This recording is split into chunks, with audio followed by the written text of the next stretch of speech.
welcome to episode 4 of our webinar series. This one coming to you with Interocean. Interocean Shipping Company started its operations in the year 1961 and is a pioneer in the shipping industry space, as many of you already know. In this webinar, senior executives from Interocean will shed light on the post-COVID-19 outbreak scenario and gauge the impact on the Indian shipping, logistics, and import-export trade sectors.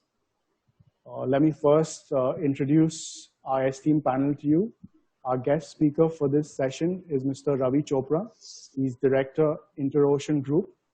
Accompanying him on the panel are Captain Anurag Verma. He's team leader. He's team leader with the Dry Bulk Agency. Mr. Rajeshwar Rao. He's a senior shipbroker in the Dry Bulk Chartering Division.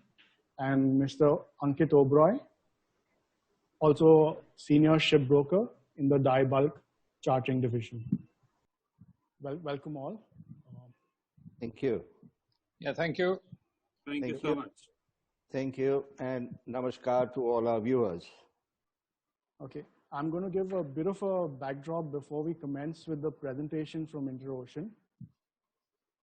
As we all are well aware of the furious speed at which COVID-19 has spread from the most populous of continent Asia to Europe and then to US, killing thousands of people, sending the global economy reeling and declining major trade exports and imports worldwide. Shipping is therefore destined to bear the brunt, as around 90% of world trade is carried by sea. The rapid spread of coronavirus has had a major impact on global shipping industry, with the slump in demand for goods from China having a ripple effect on everything from container ships to oil tankers. However, in this time of global crisis, it is more important than ever to keep supply chains open and maritime trade and transport moving. And we will try to find out the ground realities with regards to congestion at ports, turnaround time at all. Dry cargo has been probably the most impacted by the Chinese manufacturing hiatus, but that has been for a short term because we are now starting to see capacity utilization at Chinese assembly and manufacturing plants recover. In this webinar, we will try to seek answers on the impact of COVID-19 on the global dry bulk shipping center. And also if we're seeing any signs of recovery. But first, let's have the presentation from Mr. Chopra. Over to you, sir. Thank you, Rohan. Good afternoon to you again, viewers. A short introduction to the company. Interocean looks forward to celebrating its 60th anniversary next year.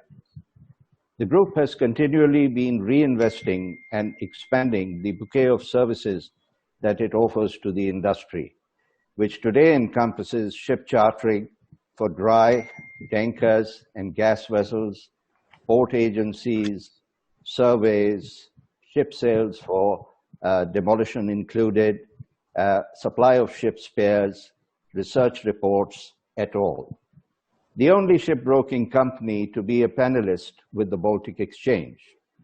Staffed by in excess of 700 personnel in 20 wholly owned offices across the country and representative offices in Singapore and Dubai. We're here today to discuss the impact of the coronavirus on the bulk shipping industry.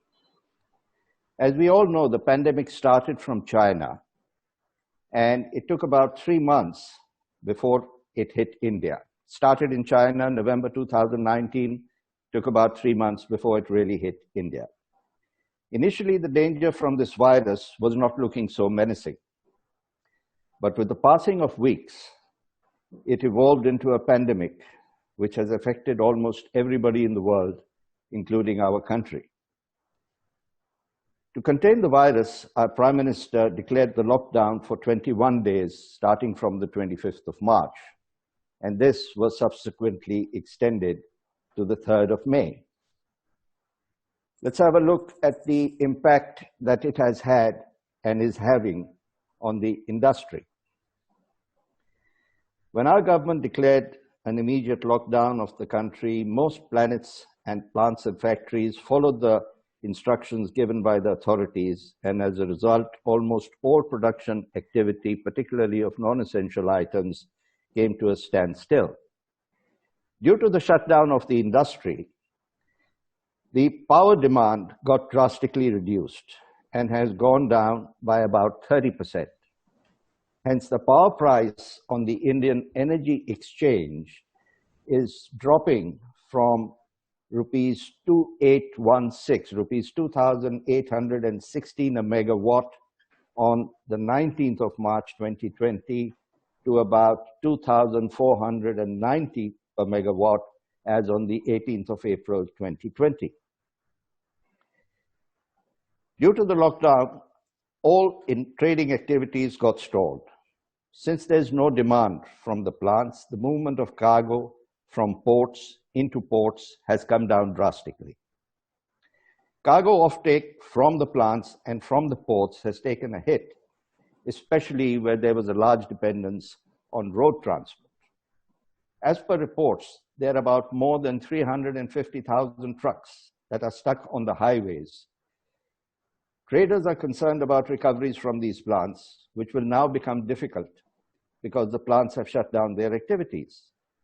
The traders and industry gurus cannot foresee when these plants will start working in full flow, so they have deferred their demands for the time being.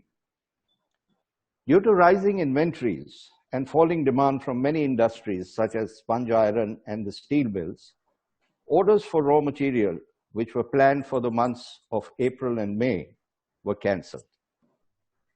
These industries are finding it hard to liquidate their inventories. There were many ship charters which were concluded before the lockdown and then had to be cancelled because most of the ports were severely affected and are continue to remain severely affected by the lockdown.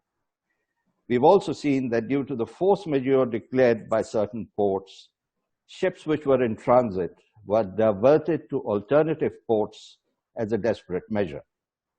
In the last 3 weeks, we've seen mostly the government public sector units being active on the chartering front, albeit at a very low key. Most of the private players have been absent from the market.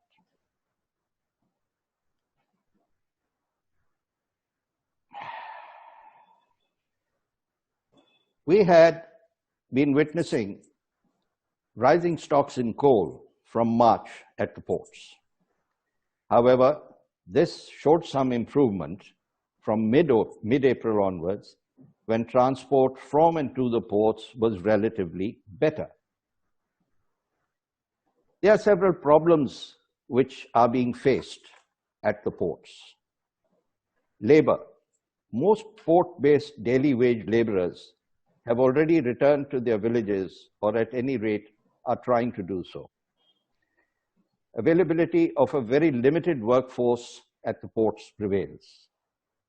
Quarantine, restricted movement due to cordoning off infected areas, resulting in restricted movement of labor and personnel. For example, all dry cargo operations at the port of Haldia were suspended for a week because one case was detected at the port. Officials. As there's a dearth of custom and port officials, normal functions like cargo and vessel clearance is taking substantially longer. But here it would be appropriate to mention that those officials who are able to attend are bending backwards and doing their best to facilitate the trade. Port health. Increased time for port health clearance due to imposition of 14-day quarantine for vessels arriving from affected countries and the crew with travel history from affected countries. We have disruption in road transport, as briefly mentioned earlier. Almost 500 drivers and helpers stranded across strait borders, which directly affects the cargo evacuation from ports. Lack of basic amenities on highways due to the lockdown, like ancillary shops, food joints, act as a major contributor to further disruption of road transport. Railways, here again, shortage of labor affects loading and discharging of rakes for subsequent processing and movement of cargoes. Increase in handling costs.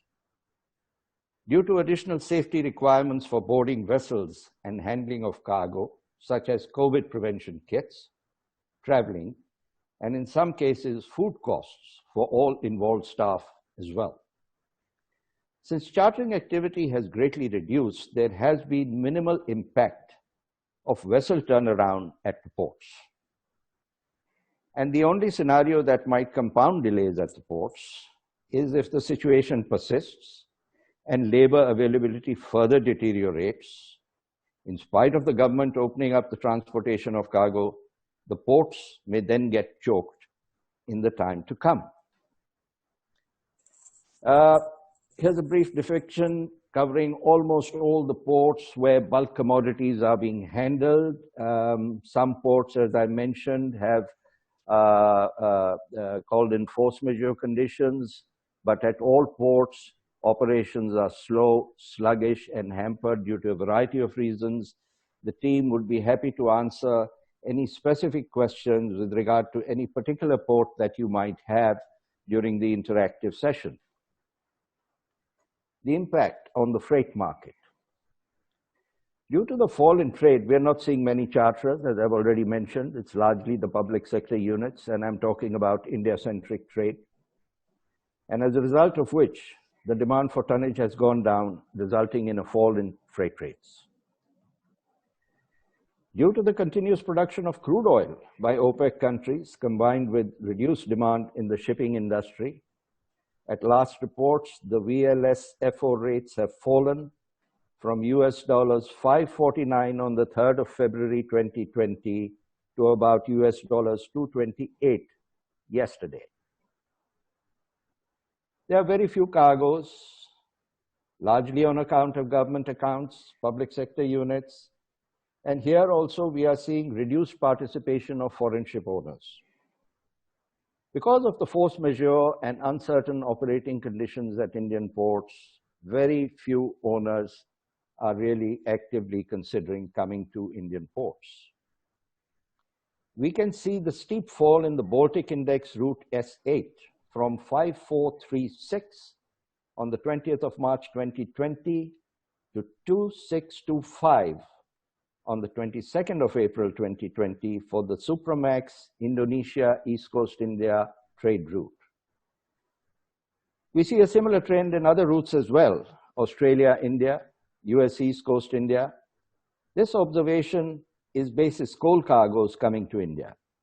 However, due to a spike in the demand for grain cargoes in East Coast South America, we see that there is a rise in the Baltic Dry Index pertaining to that trade. Let's take a look at the Indian coal trade. Coal is being used as a primary fuel for most of the industries. It is used for various small scale, middle scale, and large units. Most of the coal is controlled by traders in India who are serving these industries. Major industries which are using coal are power, cement, textile, sugar, pharmaceuticals. All these industries are closed today. There is a drastic demand, there's a drastic drop in the demand for fossil fuel. Power demand, we already mentioned earlier, has dropped by 30% post-lockdown. And if you go back to the 6th of April 2020, it was at 124.4 gigawatts. And if you compare it on a year-on-year basis, the average power demand in April 2019 was 176.8 gigawatts. A major supplier of steam coal is South Africa, to the extent of 30 million tons per annum. It has gone under lockdown till the 30th of April. And the major suppliers in RBCT have declared force majeure. Due to the labor issues, many mines in Indonesia have shut down, again resulting in a loss of tradable cargo. Lots of traders were planning to stock the cargo for the monsoon. This is normal. But the sudden drop in demand has discouraged traders to make any forward bookings. We have hardly seen any cargo movements in April and are not seeing any trading for the month of May as well. Due to the lack of demand in coal today, commodity prices are falling ex-RBCT and Indonesia. Banks are not extending any trade loans or LCs to the traders. Despite good relations with the customers, banks are not confident in opening LCs even to the existing customers because of the present scenario and ambiguity respect sales and revenues for traders in coming days in view of the lockdown. We've seen some charterers have processed their LCs, but due to the implementation of the lockdown, shippers' banks are unable to transfer the documents due to non-availability of logistics like courier, postal services in the country, etc. They are bridging this by some online systems where they are submitting soft copies and may submit the hard copy once the lockdown ends. But there is a lack of smooth functioning and may well result in some confusion at a later stage. Let's take a look at the Indian steel sector. Due to the present scenario, demand in the steel sector has a huge impact because most of the relevant industries like automotive, real estate, infrastructure, industries of capital goods are not likely to be very active. As a result, the demand for steels will see a huge cut in coming days. In view of this, many steel plants are running to minimum capacities. They have another challenge today of recoveries from their creditors, of how to liquidate inventories is another problem. Only export-oriented units are expected to run up to some extent, as most of the Indian markets are closed, which has resulted in the suspension to procure raw materials like iron ore and coking coal. Generally, steel mills have their maintenance protocols scheduled for the monsoon period, which now is being preponed, keeping in mind the low demand from the industry players. State industrial development corporations, some of them, are helping to increase storage capacity, as some steel plants may consider continue some level of production during the monsoon period now. Force majeure at ports declared while discharge is still being carried on, albeit at a slower rate, has opened the gates for potential legal disputes and claims between owners and charterers. The monthly steel trade is largely impacted by the COVID-19 outbreak in India since January. Month on month for exports, about minus 64% between January to February, with an added minus about 10% February to March. And imports have been impacted to the extent of a negative impact of about 38% between January and February, and another 1.5% between February and March. Thank you, ladies and gentlemen, for listening in. The team would be happy to respond and interact with you further on any questions that you may have. Namaskar. Thank you, Mr. Chopra, for that insightful presentation. We will now proceed with the Q&A session. At this point, I'd like to remind our audience to participate freely and send us your questions. We will try to have it answered from our panelists. All right, let's jump right in with the first question. Is the Indian dry bulk commodity shipping industry in a better position now as compared to the dire situation seen lately during March? What is the outlook for the shipping and logistics industry amid the ongoing coronavirus crisis? Commodity definitely is under pressure on both on import and export side. And because of the shutdown of all the major industry, it's an unlikely chance of it recovering in the near future very fast, because having a cascading effect of the whole system getting slowed down, both on the production side and of utilizing side. So everything is on impact. So definitely it's going to slow down, and maybe another couple of months it will take to recoup and come back on the track. And as what we are hearing, it will take for the government to, they are taking in steps for starting of process of restarting the businesses, starting off from the agriculture side and slowly growing up onto the industries of steel, construction, and other aspects. And so on, it will help to develop the full trade as such and to restart back again. To our next question then, what measures have been implemented to ensure smooth dispatches of imported thermal coal from ports to the power utilities across the nation, so that energy and other critical sectors remain unaffected during the You see, that's the major yeah. That is a major problem which the government is facing as of now. And despite having enough rakes available at both the ends for bringing the cargo from the port or to the port and to the power plant, the problem remains with the labor, availability of the labor, both at the loading point in the port and as well as at the discharge point at the power plant.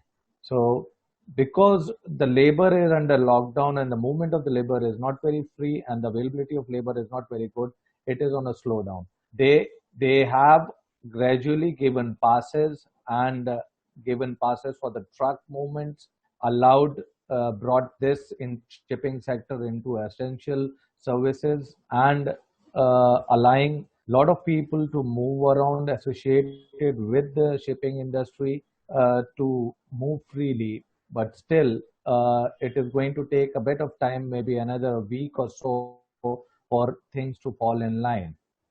We have seen a lot of improvement in the dispatch of cargo over the last 1 month since the lockdown had happened, where the things almost came to a standstill. And but now in the last 1 week, we have seen a lot of free movement and of the cargo from the port, especially coal. The labor is associated, where it is directly going, and mechanical loading and mechanical discharges are still better. Right, Mr. Verma, we lost you for a bit in the end. Yeah, Rohan, can I come in and supplement a bit of what sure. Captain Verma was saying? Basically, of course, it's extremely commendable. The government is making every effort to facilitate matters and to help out the lives of everybody in this vital supply chain. But the effect of the measures, if you make a relaxation on one aspect, it actually involves another 9 or 10 segments down the line, down the logistics line. And the only reason I think that, as Captain Verma said, that during recent times, recent weeks, or rather the last week, as he mentioned, we have seen relatively substantial improvement, is because of the extraordinary efforts put in by the government officials, the various port officials, and the agents of the ships handling at the ports. But the actual return to, of what it was before the lockdown is some distance away. Thank you. Thank you. As you say, that even though Indian ports have been given permission to receive incoming shipments of essential commodities from overseas, inland cargo transportation still faces logistical disruptions, with India's trucking industry severely hit by the nationwide lockdown. How are freight providers coping with such difficulties, and are we seeing piling up of inventory at the ports?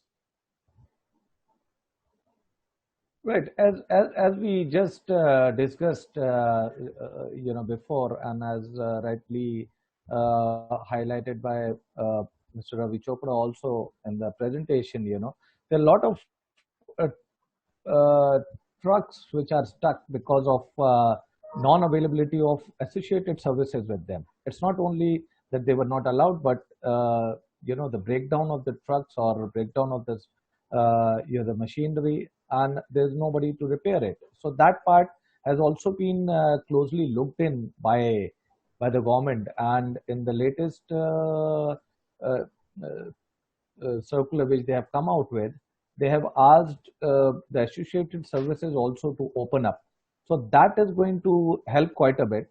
Obviously, the drivers availability is still a concern because of personal reasons of the labor going off from the full scenario. So that manpower is still a issue which everybody is fighting out with. Right. So, although shipping has been deemed as essential services, we see berthing and uploading activities are halted at several major ports in India. What is the extent of delay in berthing of vessels, and is berthing allotted as per priority of cargo? Berthing of vessel, frankly, when the lockdown was initially announced, there was a rampant, thought processes which were put in, and it was seen that there was not a major setback on the berthing of the vessels or discharging of the cargoes. That you can notice it from that there's not much waiting period for the vessels which have been caused because of the slow discharge.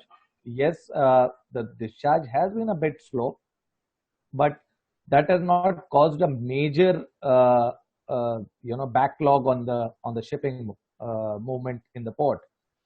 Plus, the cargo was very well managed in the ports, in all of the ports, most of them, and the dispatch also was slowly going on. Since the demand was less, so even the import of the cargo was slightly down. So that also contributed to non-piling up of cargoes out there, and movement of the vessel was not impacted.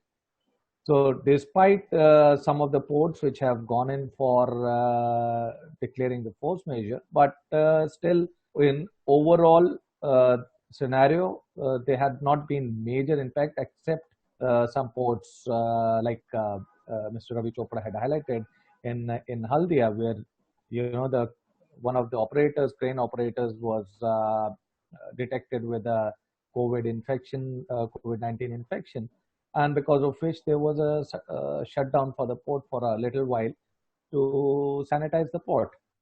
Rest, the things have been quite well handled by our authorities and by the government and the people associated with the port operations.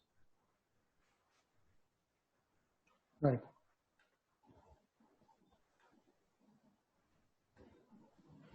To our next question then, which of India's coastal ports are most affected following lockdown, as multiple terminals have declared force majeure and buyers have postponed their shipments?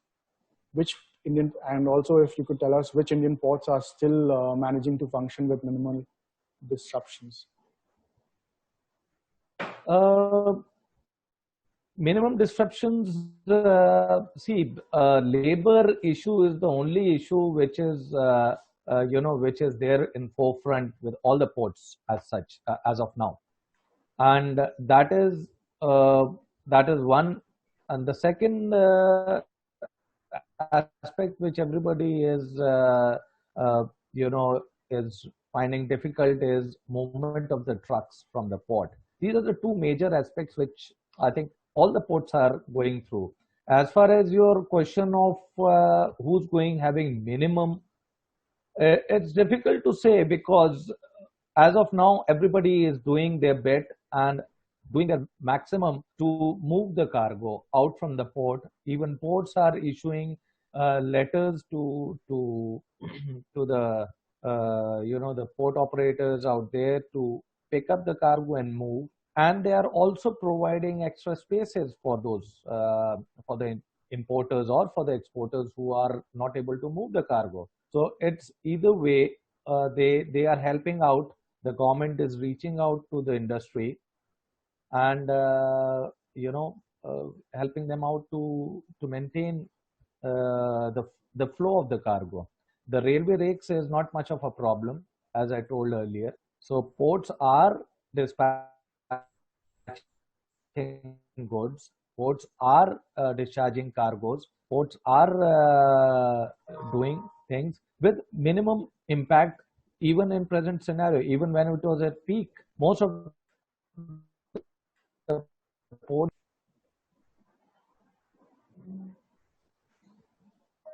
We've Go on. lost our audio. Yeah. Yeah, if I can come in for a bit. Sure.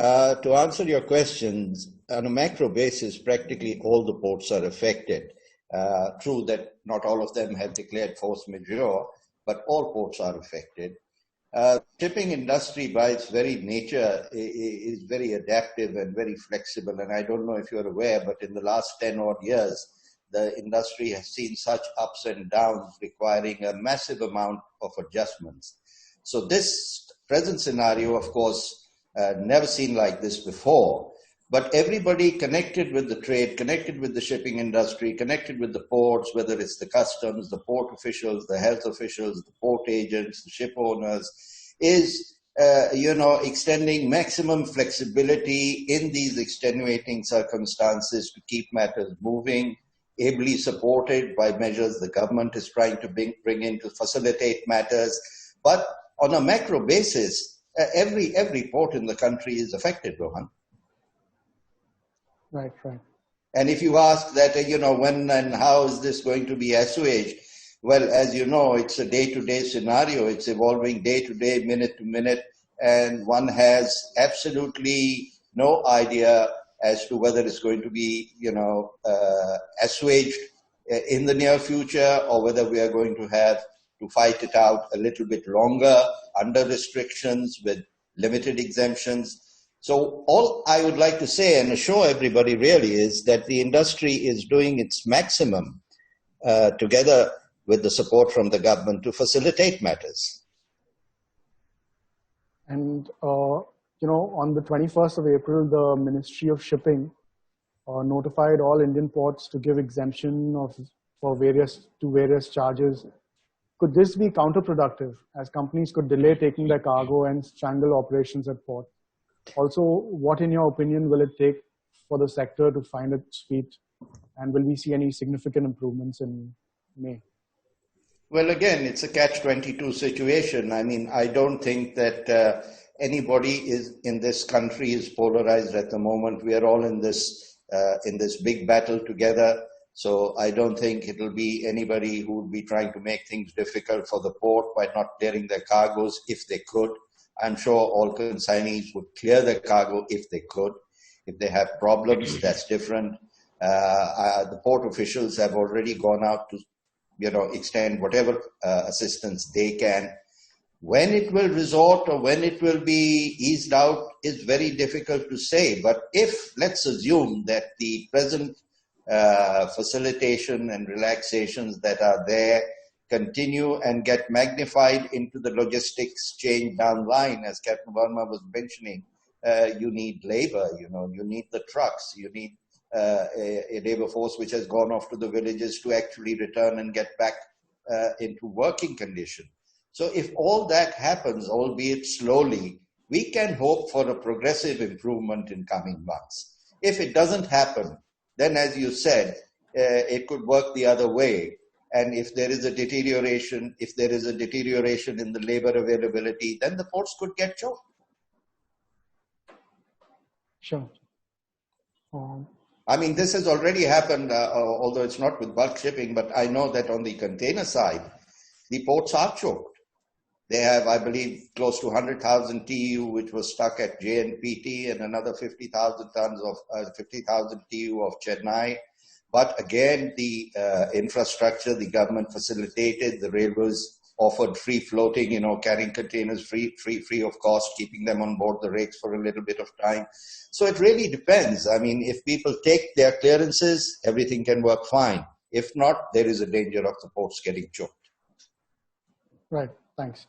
The average number of spot fixtures to move metallurgical coke in the key East Coast Australia to East Coast India, which is one of the busiest Asia Pacific Panamax routes, has witnessed a lull in activity during the current quarter. What is the near-term outlook going ahead in this and the next quarter? This is true. Imports from into India from all coal loading ports has come down drastically. Not just that, the shippers are not supplying, it's the receivers and the traders who were doing the trade have reduced their requirement because the demand has gone down. So from roughly about 30 to 40 shipments per month, what we see now from Australia East Coast is about 8 to 10 shipments in the months of end March right up to now. And most of the private charters are not there. The near term, we already have rock bottom rates. There are a number of ships which can do the business, but then due to local problems here in India regarding force majeure and clearance of cargo from ports, so we have very little interest for cargoes coming into India. Long term, I cannot say anything because it all depends on how the situation evolves. Has any major steel mill in India declared force majeure or has deferred shipments for coking coal? No, I don't think so. We haven't come across that, but people have officially, unofficially have decided to defer their shipments. They have even cancelled a few shipments, as we have already pointed out. No official force majeure from the steel mills as such, but some end users have declared force majeure because of the conditions existing at the ports and the availability of personnel in general. I would like to supplement here that there is a huge stock of over 4.5 million tons of coking coal which is lying at the ports, and as explained earlier by Mr. Chopra and Captain Burma, there are no logistics available. Secondly, the demand of steel has gone down drastically. If we see, the steel is basically used by the automobile sector, the real estate, infrastructure, everything is coming to standstill. So there is no demand for steel. As such, these steel mills are also not taking any further orders or not extending any further demands for the coking coal and the raw material. So they are definitely postponing their shipments. They are running at this capacity of say 30 to 40%, and certainly serving the export orders. Right. Another thing we saw in the presentation that port inventories in the last week have come down. Inventories of coal has come down in the last week. So does this mean that transportation has improved? The bottlenecks have been cleared and movement has started?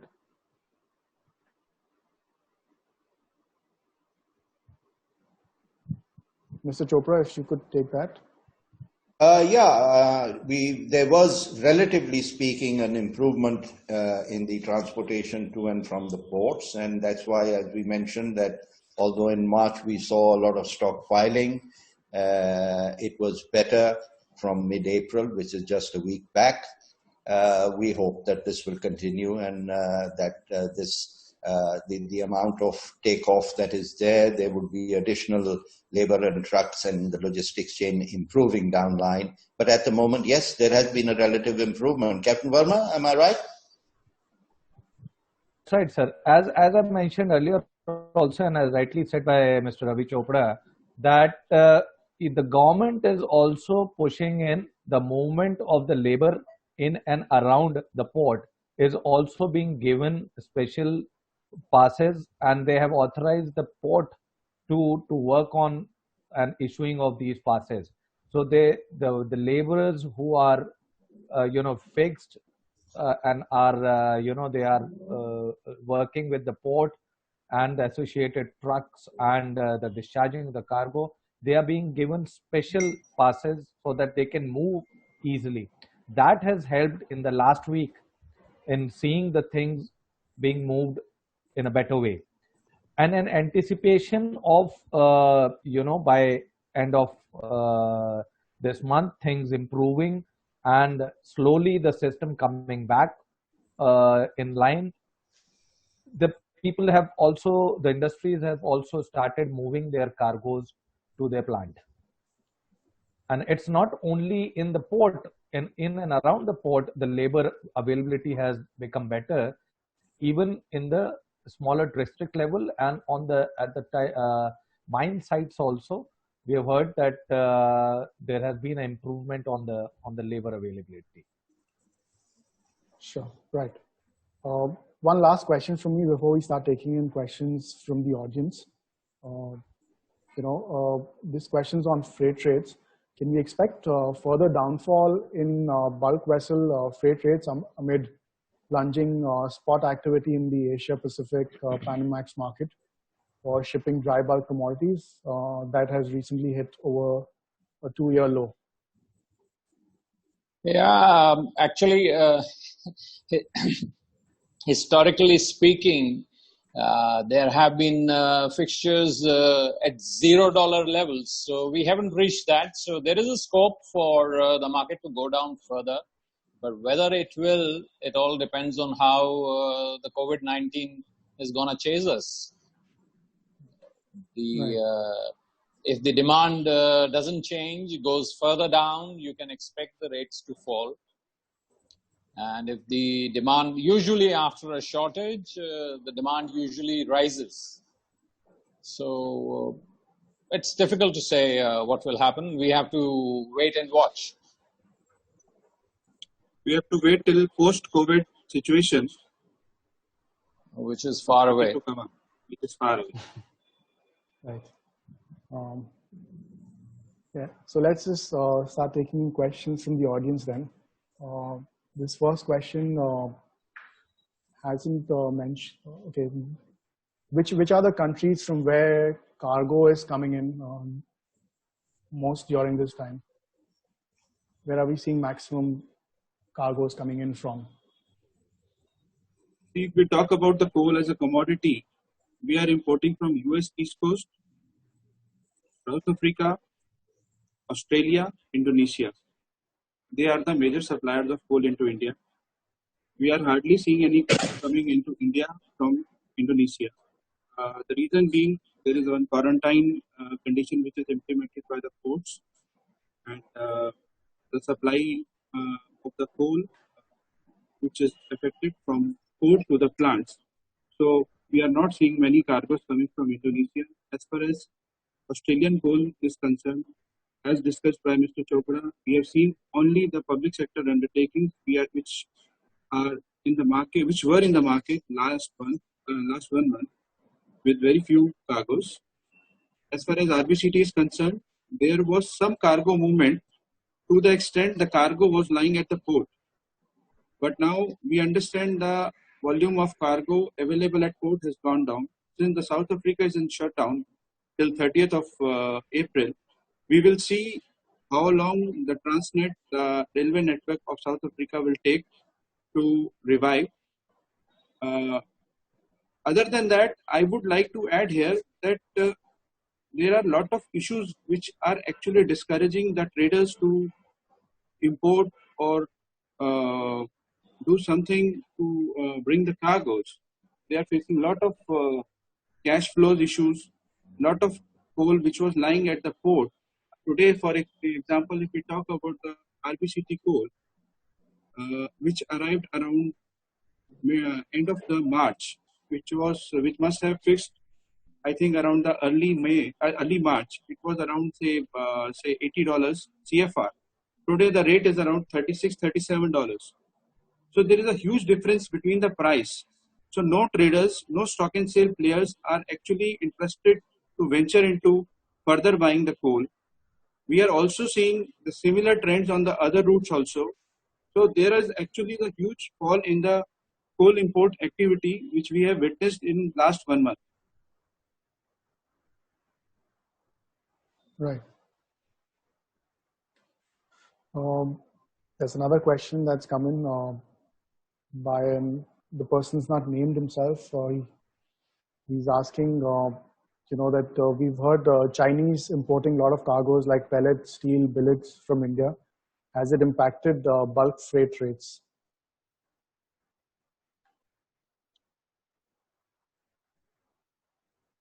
There is not a strong market in East Coast India because the vessels which were opening in East Coast India as of now, they were all the ships which were in transit or coming to discharge into India. They are getting free and they are getting the employment. Sorry to interrupt, but the question was actually for the Chinese importing a lot of cargoes. So I am talking about the iron ore which is going primarily from the east coast of India. Okay. The Chinese are buying iron ore which is going primarily from the ports like Paradip, from Dhamra, from Gopalpur. These are the major ports. The vessels which were opening in East Coast India, which were coming for discharging coal into India, they were getting free and they are taking the cargo from East Coast India. We are also seeing the vessels which are opening in Chittagong, East Coast India. They are doing some coastal business, short available run, whatever business they have. And we have also witnessed the vessels which are opening in East Coast India ballasting to the Singapore. So there is not much impact on the market as such because it's not like that there is a huge supply of the cargo which is going from East Coast India to China. In fact, we have observed that the freight rates in the last 2 weeks have come down for East Coast India China run. So, in fact, just a little bit, the Chinese who are importing cargoes from other load ports, China is very active. They are importing coal, they are importing steel billets, they are importing iron ore. There's a lot of Cape movement taking place from East Coast South America, a lot of iron ore coming out from West Coast Australia into China. Quite a lot of activity, yes. The Cape market showing positive signs is primarily because China is buying a lot of iron ore.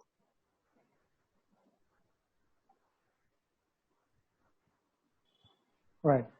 So this question comes in from Mr. Murli J. Krishnamurthy. He's saying the DG shipping circular that has spoken of wavering damage for ships in the Indian major ports due to the force majeure declaration. Does this mean that damage will not be payable if vessel is delayed at Indian major ports? How can the government interfere with private contracts and CP clauses about payment of damage?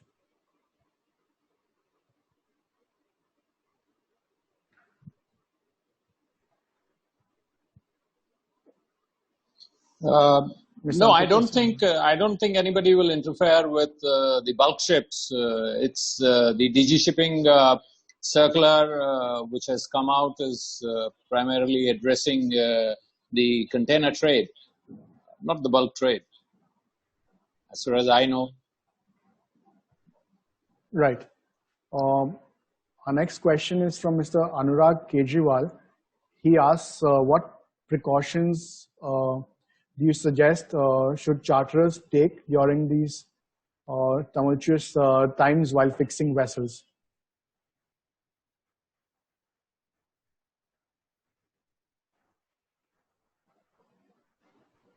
Precautions about what? What precautions should charterers take during these troublesome times while fixing vessels? Well, most of the owners are resisting coming to India because of the force majeure conditions existing at several ports, then delay in discharge, charters could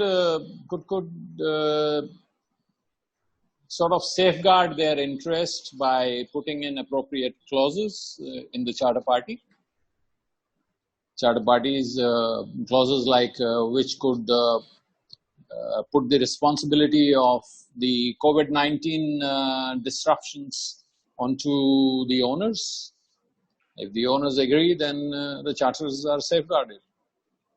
I'd like to come in here, Rohan. Sure. One of the major, lacuna in the Indian trade has been that every charterer wants to pick a ship at the lowest number. And when you pick a ship at the lowest number, that may not be the most credible ship owner. So in times like these, it is vital, it is absolutely critical that a charterer ensure that one, he's working to charter his ships through a accredited channel, and two, that he's taking ships from a reputed and credible owner where there can be a suitable exchange to overcome any problems and not just go for the lowest rate that's being shown on the market. Thank you. Thanks.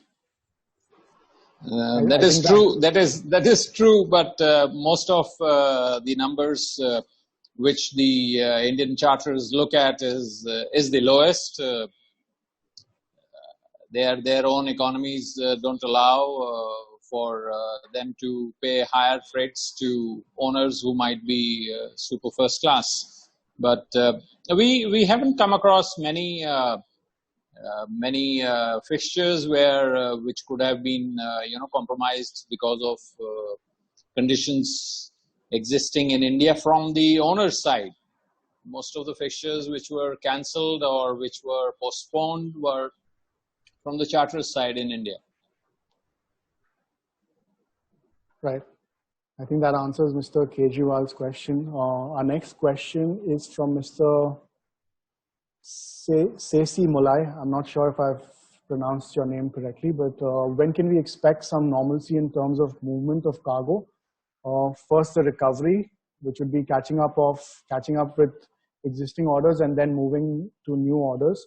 Are we looking at 3 to 6 months or 6 to 12 months for the recovery towards normalcy?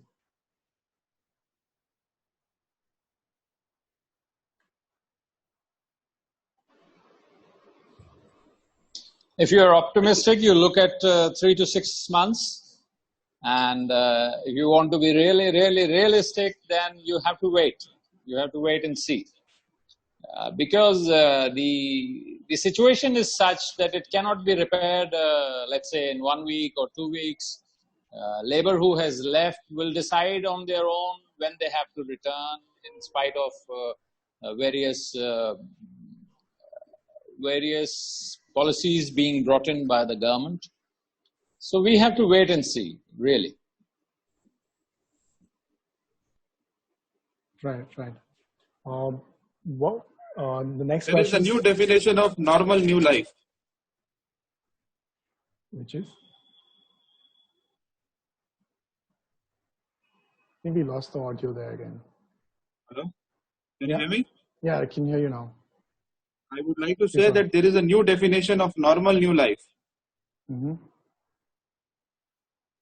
Life after Corona. Yes. Right. No, actually, Rohan, the disruption has caught all of us, has affected all of us.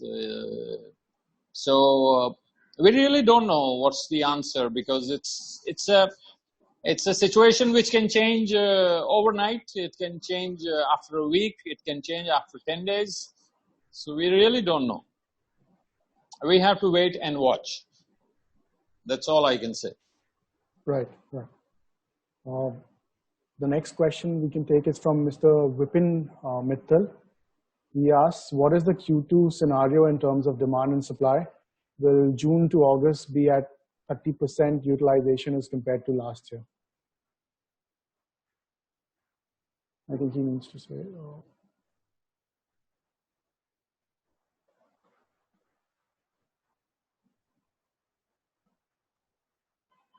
Well, I think we haven't quite got over Q1 yet. And stepping into Q2 is a very, very, sort of walking on ice situation. So I would suggest that Q2 not be used for any predictions whatsoever. I think no crystal ball can predict Q2.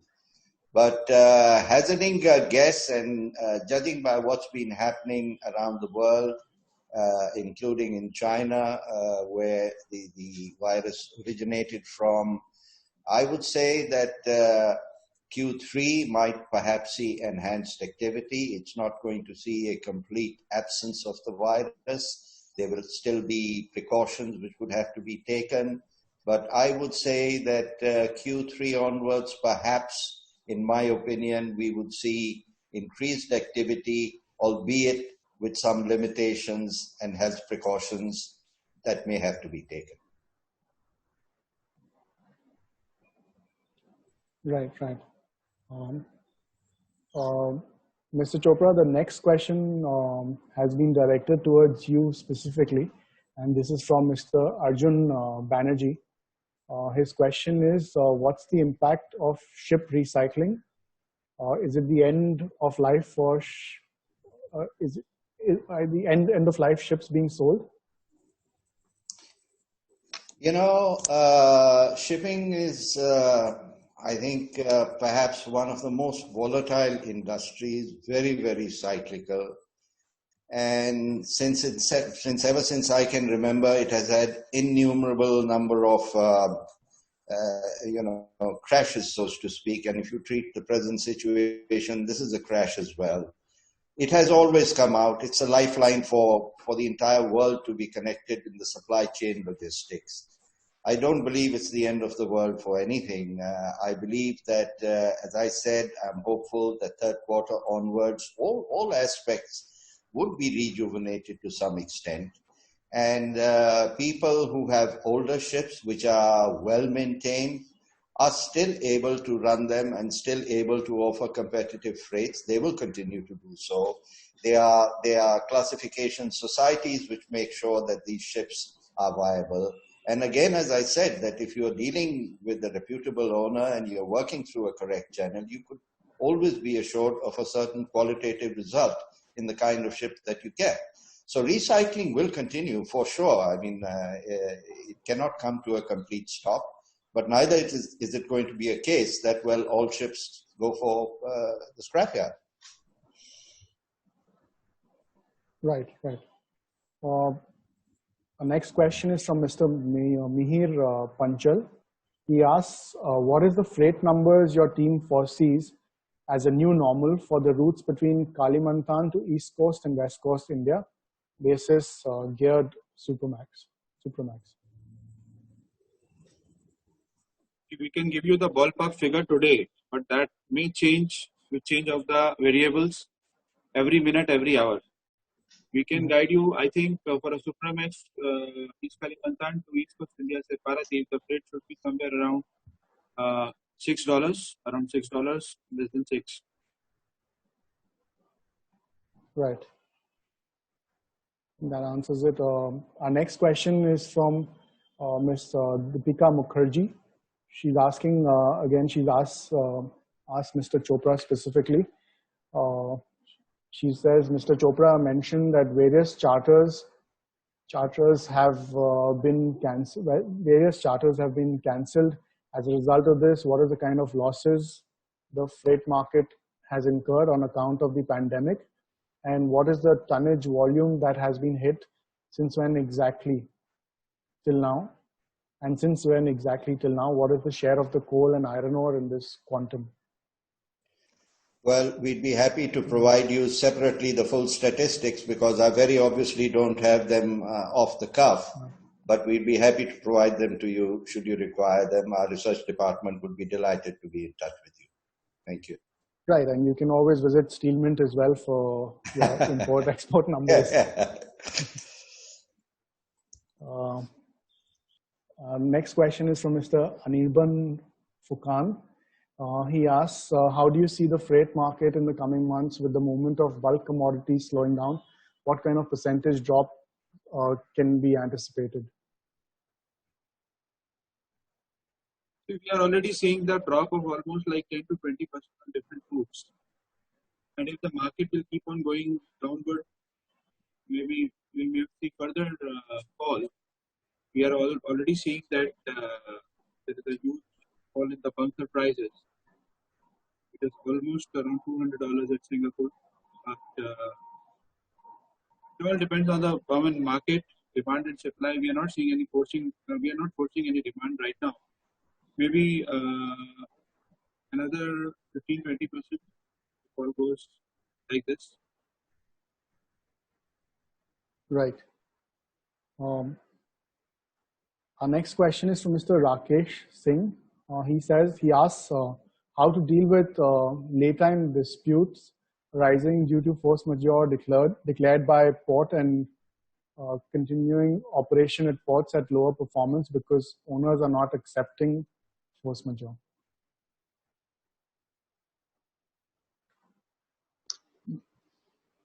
What I can say is, yes, there are disputes and there will be disputes, but it depends on what you have in your charter party and what are the legal intricacies in that.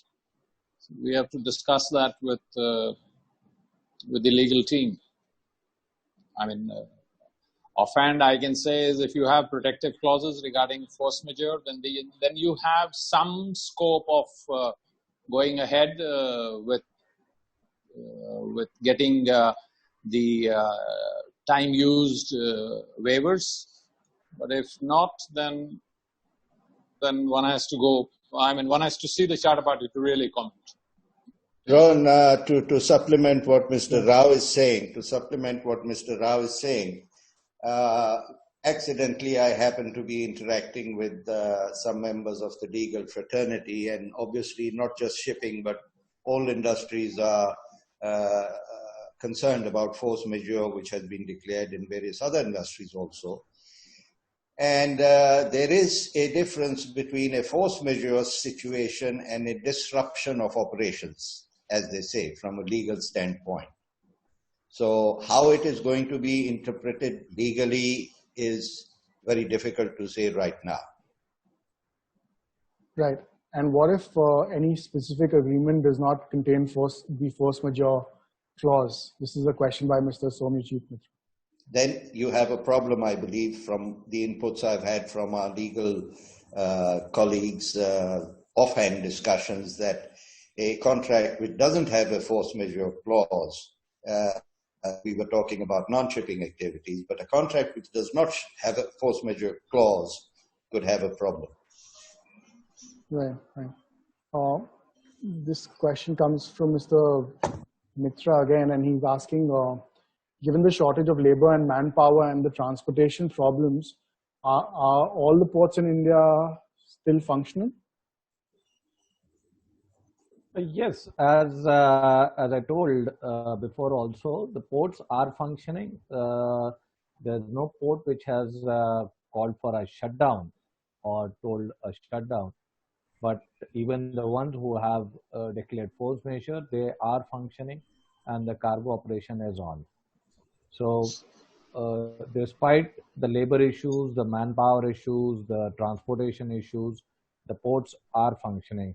Yes, there was some disruption in between at various ports like Vizag or Haldia,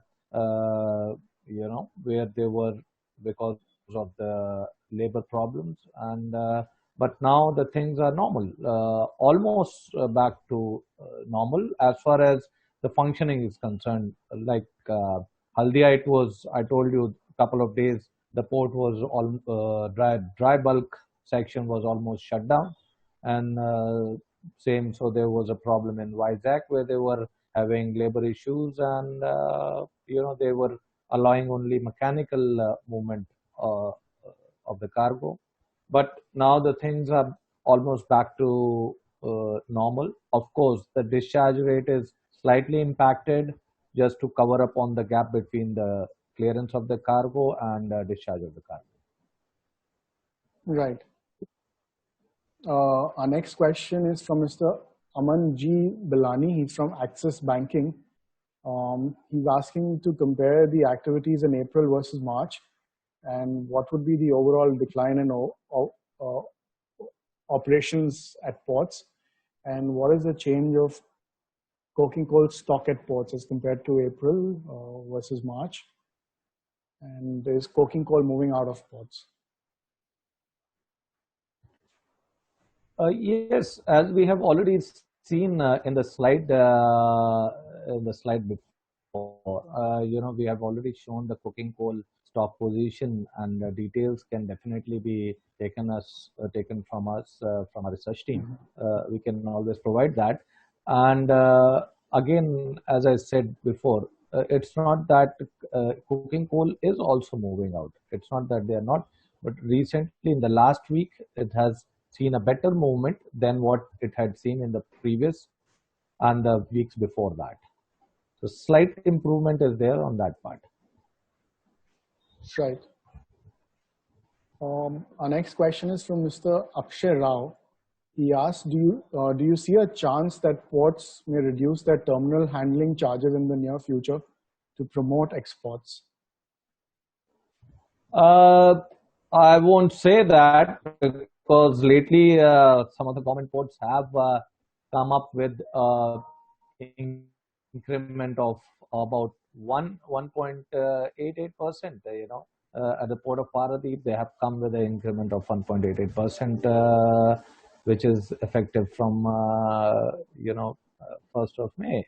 So to say whether they are going to reduce on their pricing, can't say. But yes, the pressure is on. So maybe the others do not increase it, but not having any likely chances of reducing on the charges. But the additional charges, as the government has already announced for the penal berth hire, or because of the slow discharge rate, and those parts may be looked in by the port again. But then there are a lot of private players who are there working in the industry, and they are also facing the same issue on their revenue part.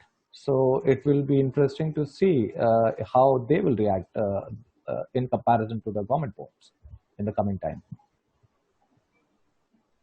Right, Captain Verma.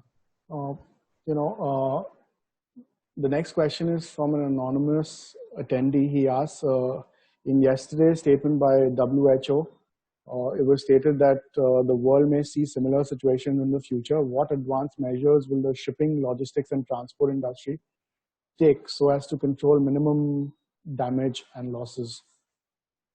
Well, I think that one of the learning curves that has emerged from the current scenario is the extent to which we are dependent upon labor for the functioning of the logistics supply chain to and from the ports.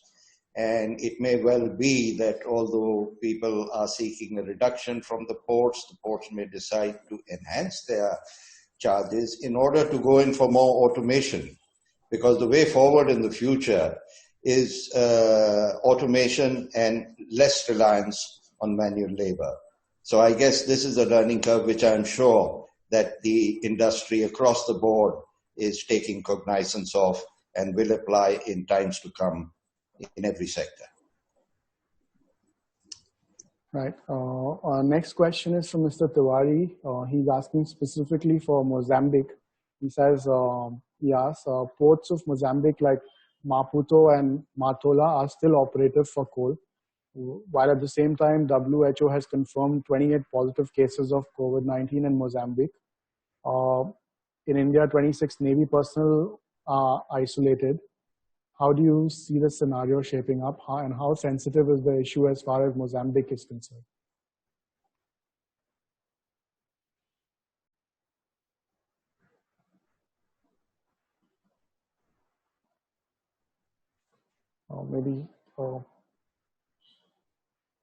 Maybe Mr. Tiwari can take this. Mr. Oberoi, can you take that?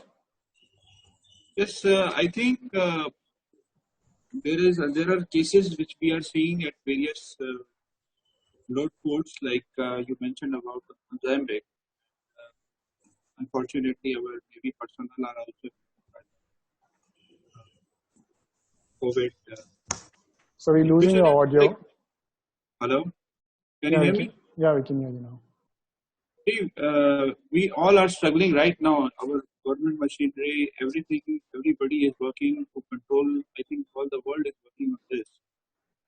As far as shipping is concerned, we have already set criteria that the vessel which will be coming having the COVID patients, they are not taking in.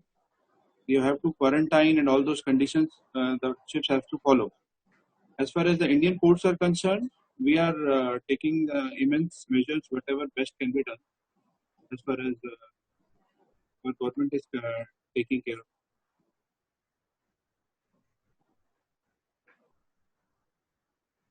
I think we've lost you again, Mr. Oberoi.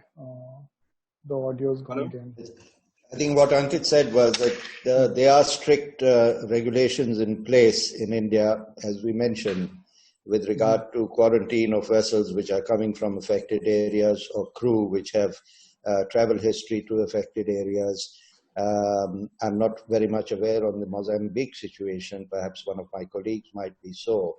But as far as the Indian Navy personnel is concerned, most unfortunate, but I believe it was one of the naval sailors who had gone home, whose father had returned from one of the countries which was affected, and therefore that's how it spread. And possibly his colleagues, they were all residing in the same block at the naval establishment, which I believe is INS Angre, pretty much in the city of town.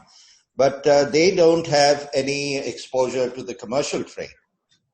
That's the defense establishment. The Navy is the defense force and is not insofar as the routine operations are concerned involved in commercial shipping, barring the Coast Guard, of course, which extends protection to all our merchant vessels. Thank you for that, Mr. Chopra. If you can take in another question, this is from Mr. Vidyut Chakrabarti. He asks, he says, looking at our key ports like Paradeep, Vizag, Kakinda, etc., what are the level of preparedness for when the export market opens up for the mineral sector? As he says that the domestic demand may take some more time to pick up.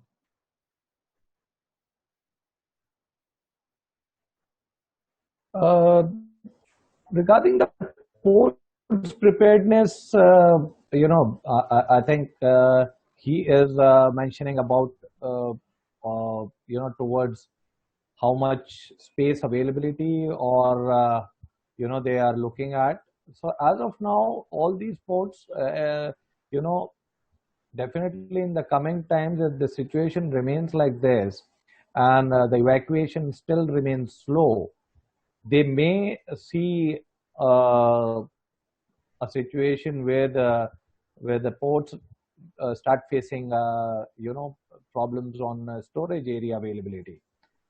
So for that, as I mentioned earlier, also ports are requesting for receivers and to pick up their cargoes so that the movement and the chain still continues. But on the other hand, because of the free time available to the receiver and non-demand of products at their end, could result in receivers not picking up their cargo from the plots.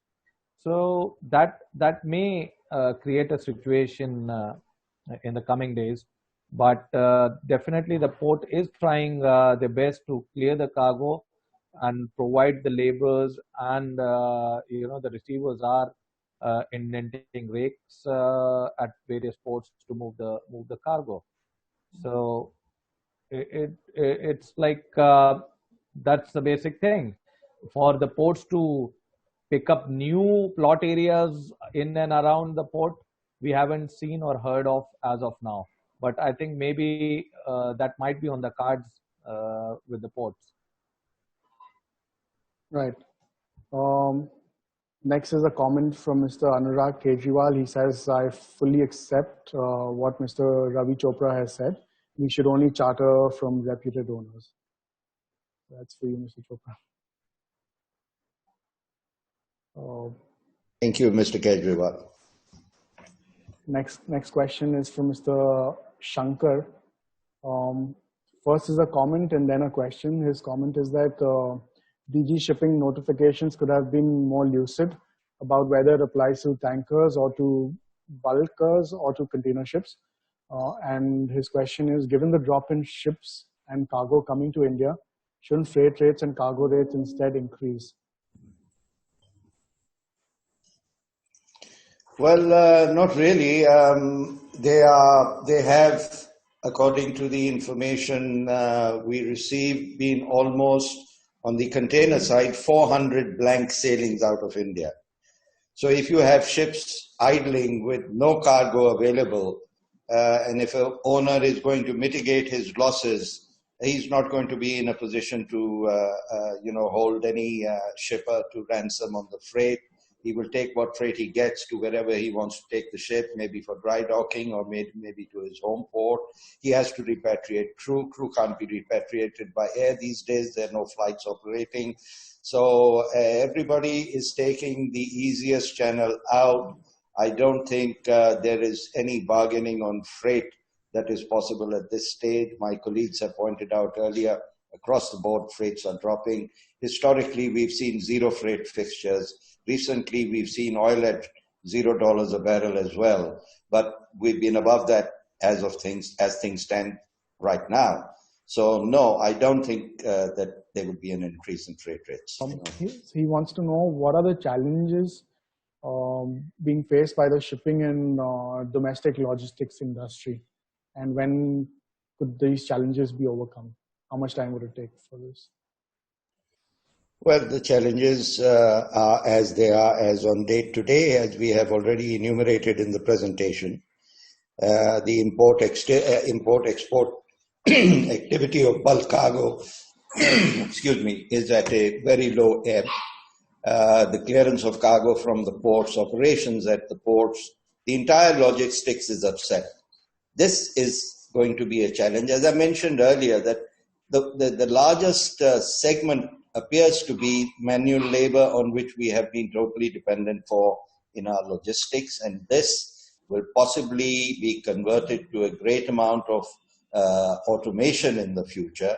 And the challenge is to upgrade ourselves and deal with it in that manner. For example, a couple of months ago, albeit, yes, there were few virtual conferences and discussions, but today it has become pretty much the norm.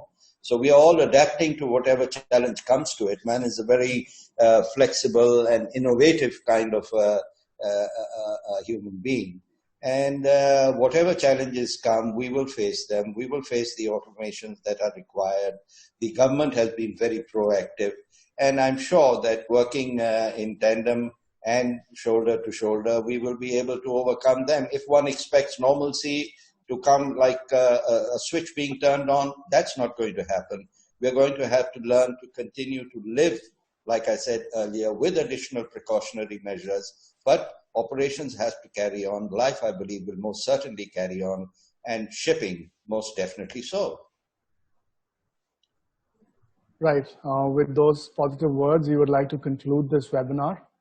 On behalf of SteelMint Events, I'd like to convey my appreciation and a big thank you to the team from Interocean and for all your valuable insights. May the wind be at your back always. Thank you, Rohan. Thank you very much. Thank you for having us. Thank you. Thank you, SteelMint team. Thank you. Yeah, thank you. Thank you. Thank you That's very it for much. today. Do visit www.steelmintevents.com for information on upcoming webinars and podcasts. Thank you all. Bye for now. Thank you. Bye. Thank you.